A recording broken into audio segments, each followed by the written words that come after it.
So this is your study toolbox. What does that mean is, so if you want to perform some specific study, for example, if you want to perform the dynamic transient stability or EMT study, you can switch to this simulation RMS EMT.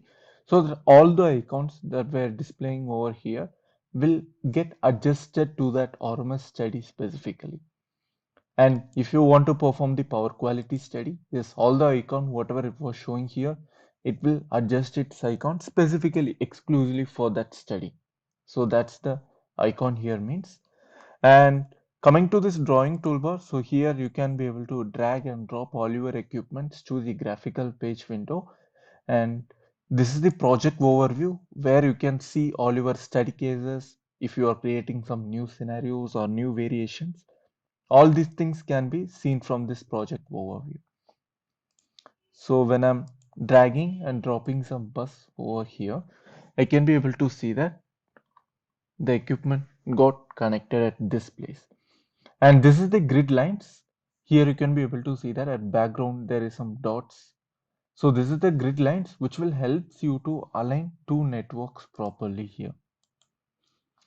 For the proper alignment, you can use this grid line option. So you can disable and enable the option from here.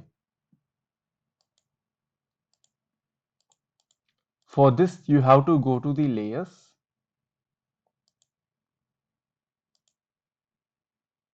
and you have to go to the schematic diagram and you have to enable your grid points.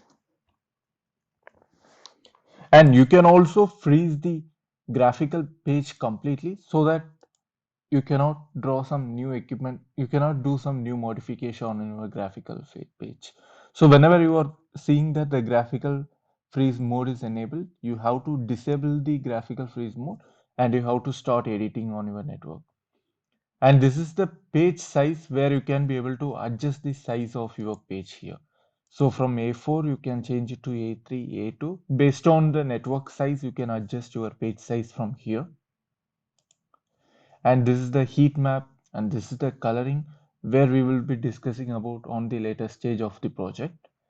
And yes, so this is the 110 kV here and I will be adjusting it to 33 kV.